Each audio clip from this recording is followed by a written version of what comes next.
Welcome everyone to my channel. Don't forget to subscribe, share, and give this a thumbs up. Also, don't forget to hit the notification bell so you'll know right when a new story is uploaded. Please enjoy the continuation of the Lost in the Woods story with part 2, Lost in the Woods, Secrets Revealed. Let's get right into it.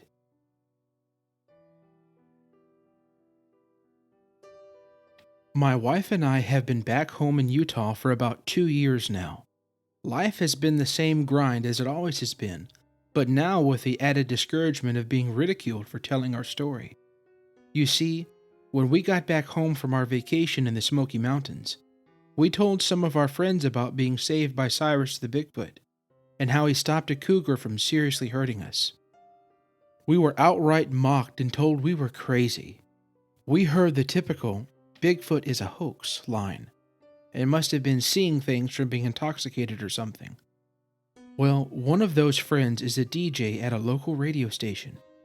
He decided to use our story as part of a joke he made on air. It took off like wildfire.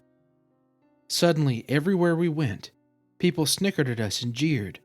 It lasted for weeks before dying down. Needless to say, it's been a stressful time since we returned. I was even demoted at my job because the small firm I worked at home for thought me representing them to certain clients would be bad for them, so I had to take a side gig to help make ends meet. We have been through the ringer. We have been longing to get away and go back to find our new forest friend and bring back proof to show our friends that we weren't crazy. So we made plans. I worked some extra shifts at my job and took more gigs on the side to help pay for it. My wife did the same. We were going to plan on 2 weeks this time instead of 1 week. We also planned on hiring a local guide and tracker to help us get back to the area we met Cyrus and see if there was a chance of finding him again. We saved for the next 6 months to make this happen. In the meantime, we replaced everything we had lost the first trip there and educated ourselves a little better on survival. I found a local tracker there in Tennessee on Craigslist, and everything seemed to check out with him. His name was Nash. He was very professional and had some credentials to go along with the ad. We emailed him back and forth and told him the whole reason we wanted to go and some of what happened. He said he had heard about what happened to us on a Bigfoot forum online, and he immediately agreed to help. We were excited. So we sent the deposit to book our adventure.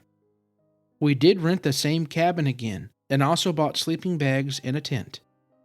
We decided to drive this time to have a more scenic adventure instead of flying. Now the date for us to leave and escape the ridicule and redundancy of life here had arrived. The guide called and confirmed when we would be going out, and we confirmed it. Everything was falling into place for our adventure to find Cyrus the Bigfoot, whom we considered our forest friend. After 3 days of driving, we made it to the Great Smoky Mountain National Park. We are so excited to get to the cabin, settle in, and then start our adventure. We get to the little road the cabin is on just before dark. I remembered the ordeal we had last time, and thankfully our SUV is all-wheel drive. So this time, we made it up with little effort. We get to the cabin and get out of the vehicle and soak in the mountain air. Memories flood back of the good times we had, as well as the scary events that we experienced. We were more prepared mentally this time, and we would also have someone very experienced with us along the way. We got unpacked and settled in and slept the night in the cabin. The next day we packed up our gear and went out to meet our guide. This was the first time meeting him in person, and he wasn't exactly the way his picture looked. It was clear the photo he provided on the Craigslist ad was taken several years ago. He looked very scruffy and was likely in his mid-40s and had tattoos all over. Definitely not the clean-cut 25-year-old looking man in the photo. He was carrying a large backpack and what seemed to be a high-powered rifle. He noticed me looking at it and said in a thick southern accent, "I see you're looking at my gun. She's a beaut, ain't she? I said, I guess so, and I smiled.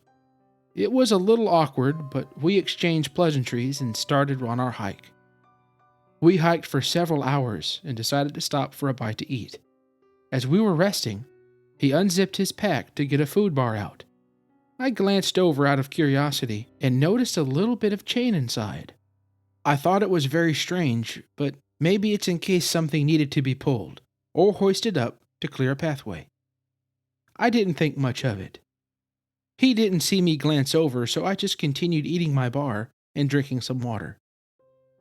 We continued on for a couple of more hours before we set up camp for the night. We were at the clearing by the creek where we had warmed ourselves those couple of years ago when we went into the river. This time, things were going much smoother. We, of course, told him the whole story about the cougar again, and he just listened rather intently. The only question he asked was which direction the Bigfoot came from. I pointed to the general area as best as I remembered, and he just shook his head okay. He and I went down to the river to fish for some dinner. It was more like him fishing and me injuring my finger 3 different times just trying to bait the hook. He caught 4 fish for us to eat that evening, and I never even got a hook in the water. Like I mentioned before, I'm not the most outdoorsy guy, but I try. Anyway, we get back to the camp and cook up our fish. Ruby and I get into our tent and sleeping bag and settle in for the night. About an hour after we got in our tent, I heard Nash's tent unzip and the faint sound of metal clinking. I was half asleep, so I didn't think much of it, and I fell back asleep. The next morning, we packed up our camp and set out to hike deeper into the woods. About a quarter mile in, Nash stopped us and noticed some claw marks unusually high up in the side of a tree and a flat spot on the bark. He made a very interesting comment. This must be from the big guy. I was a little surprised by that, but brushed it off. We got a little farther and suddenly I spotted something a little bit shiny to my left. I go over to it and it's a bear trap, open and set. I couldn't believe there was a bear trap out in the middle of nowhere out here. Nash quickly came over and yelled for me not to touch it. It was dangerous and probably belonged to an old poacher back in the day. He said we don't need to have fingerprints on that. To me, it seemed the trap wasn't old, as it had no rust on it. It was just black and a little shiny. I was immediately suspicious as to why that was here, in the general area we had encountered Cyrus. We just kept moving on. We went about a half a mile before we stopped again for a break to eat. Nash went off to relieve himself and left his large backpack here. Ruby was also a little suspicious, so she decided to unzip it and look inside. Inside, there was another bear trap, a couple links of chain, and a couple padlocks under his clothes and supplies. We both looked at each other in horror.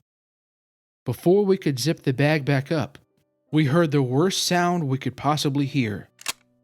A gun cocked. I turned around and there was Nash holding a handgun pointed at us. All he said was, Find what you're looking for. We apologized for looking through his stuff, but that didn't change his demeanor. He just grabbed his bag and said, let's go. I asked him why he had a bear trap and if that other one was his. He stayed quiet. We keep going out farther, looking for signs of Bigfoot or anything that could point us in his direction. Ruby and I realized, though, that this guide we hired wasn't who he portrayed. He was much more sinister. We stopped before it got dark and set up camp again. We sat there quietly and awkwardly. Ruby was a little scared because of what happened, and frankly, so was I. I broke the silence asking him again why he had bear traps and chain. He just looked at me in the eye and stared. His face had no speck of innocence on it when he said, very calmly, You think I actually make a living from being a guide? I hunt big game, and the biggest of all is a Bigfoot. Ruby and I were mortified. We inadvertently hired a horrible big game trophy hunter to help us find the very creature that saved our lives. I then piped up and asked him if his name is really Nash. He just smirked and said, Idiots like you is how I make my money, buying what I catch. I'll be selling the trophy off piece by piece. He then said heartlessly, I tell you what, I'll let you keep one of his hands to remember him by. as he laughed loudly and obnoxiously. My heart was in my stomach at the thought of such a peaceful creature falling victim to this scum. How could we have been so duped? We knew we had to do something to throw him off, but we were dealing with a professional hunter and we were just pencil pusher homebodies.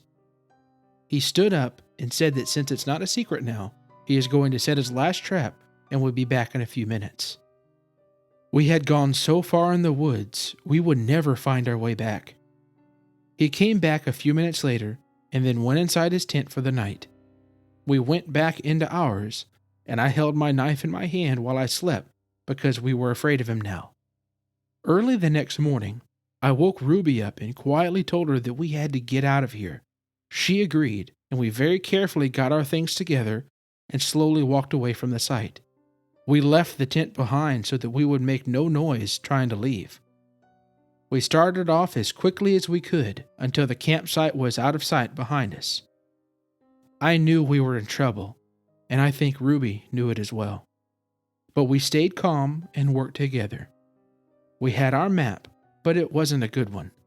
I couldn't figure out where we were because we had followed Nash's, or whatever his name was, directions, and I never even got my map or compass out.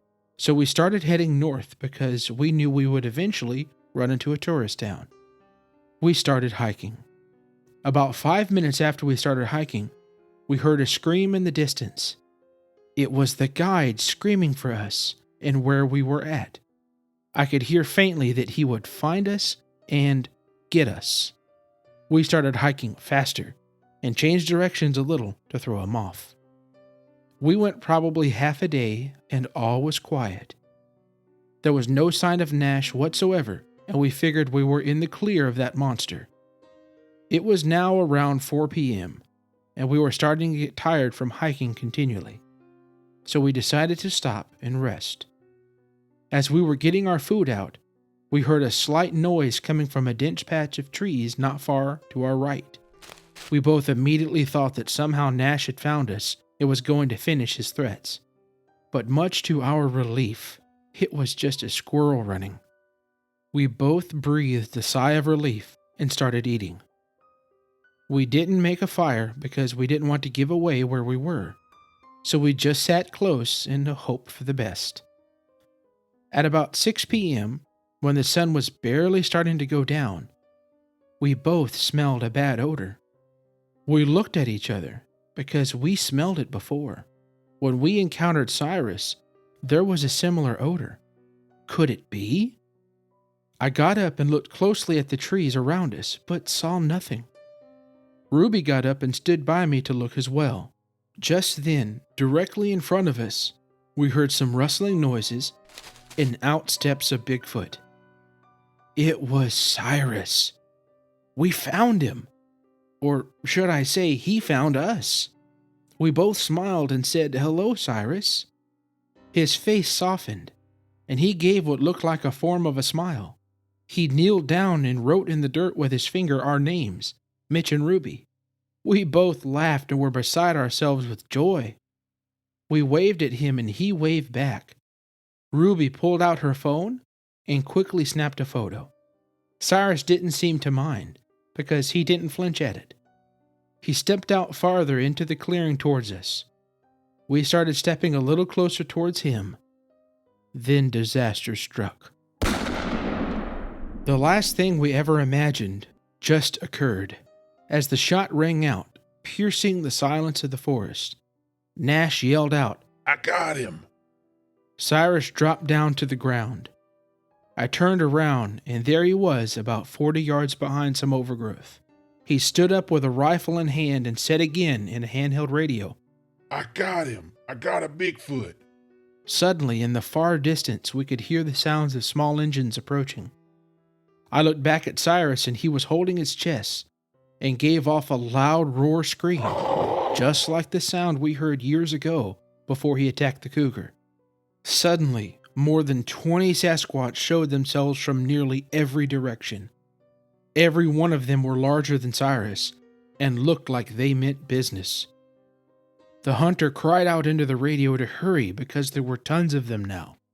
Within seconds, Nash fired a shot at another Bigfoot, but it managed to run behind a tree and the bullet hit the tree instead.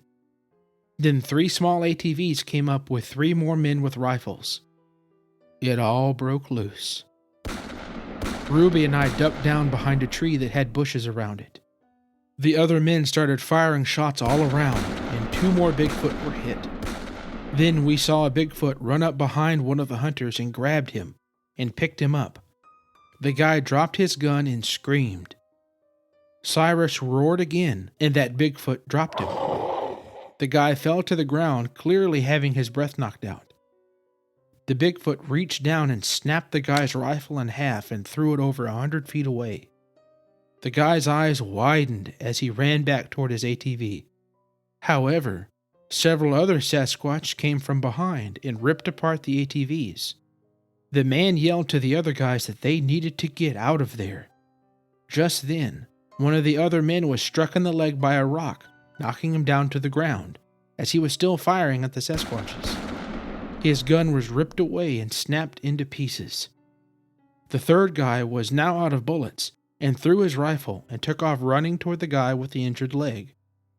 He grabbed him and started dragging him away. Nash yelled he wasn't leaving without a trophy. He ran up to Cyrus with his rifle, and as he pointed it at him, Cyrus swung his leg around and swept Nash off his feet to the ground. The last bullet he had in the gun fired into the air. Cyrus sat up on his knees and hooted a couple of times. The other Sasquatch retreated back into the woods. One Bigfoot was killed and was being carried off by 2 others. We just looked in horror at the scene that unfolded so quickly in front of us. We felt responsible. Nash leaned up and looked at Cyrus as Cyrus was looking behind him. We could see a female in the distance whooping to communicate with him. Nash started reaching down to his ankle. I saw he had a pistol strapped to it. I had to act, or he was going to kill Cyrus. I picked up a small branch and ran up to Nash and hit him over the head with it, knocking him out. Cyrus swung his head around and then just looked at what happened. He looked at Nash and then at me. He nodded his head in thanks. Ruby and I dragged Nash over to a tree and chained him to it with his own chain, while Cyrus got up to his feet. He was clearly injured from the gunshot wound. Ruby pulled out our first aid kit and approached Cyrus again. She could see the bullet went straight through, and it was likely not going to kill him. She applied pressure, and Cyrus held the gauze. Moments later, a female came out of the woods and approached. She put her hand on Cyrus, and they bumped heads. She then looked at Ruby and I, and put her hand on Ruby's shoulder, and gently bumped Ruby's head, and gave her a flower. I didn't know what to think. I was able to return the favor and save Cyrus from someone with bad motives. We now just looked at each other and started looking around the forest. We were so lost. The map was useless because I didn't know where we were. We must have looked lost because Cyrus grunted and pointed. He leaned down in the dirt and wrote, "Go," and then pointed. He must have been trying to tell us how to get out. He wrote again, "Humans, go," and then pointed. We realized what he was doing. He was helping us in return. We started off the direction he pointed. As we started walking in that direction, I looked back and Cyrus and the female were standing there watching us as we walked away. I told Ruby to look behind because they were seeing us off. As we both turned around, they were suddenly gone, completely vanished. We were in shock at the events that occurred. We walked straight with the compass, following the direction Cyrus pointed. About an hour later, We came up to a roughly paved road. A county sheriff was parked on the shoulder. He must have seen us because he got out of his cruiser and walked toward us. He called out if we were okay. Ruby started crying from relief, and I told him we needed help. He jogged right over to us to see how he could be of assistance. We told him everything that happened. He then confirmed again that a man by the name of Nash was chained to a tree about 3 miles back, and he was trying to kill a Sasquatch. We confirmed, and he radioed in for a park ranger and medics. Within 2 hours, they had Nash in custody and off to the hospital. We were given a ride back to our cabin, where we rested up and finished our trip in peace. All we can do at this point is hope that Cyrus and the other Bigfoot are okay and safe. Ruby picked up her phone and looked back at the photo. She chuckled and said, "Of course, the photo is blurry." She deleted it. We both looked at each other and came to peace with the ridicule we faced. We learned that it didn't matter if others believed us. We knew the truth. We don't need to live in fear of others' judgments or opinions. We can just move on with life.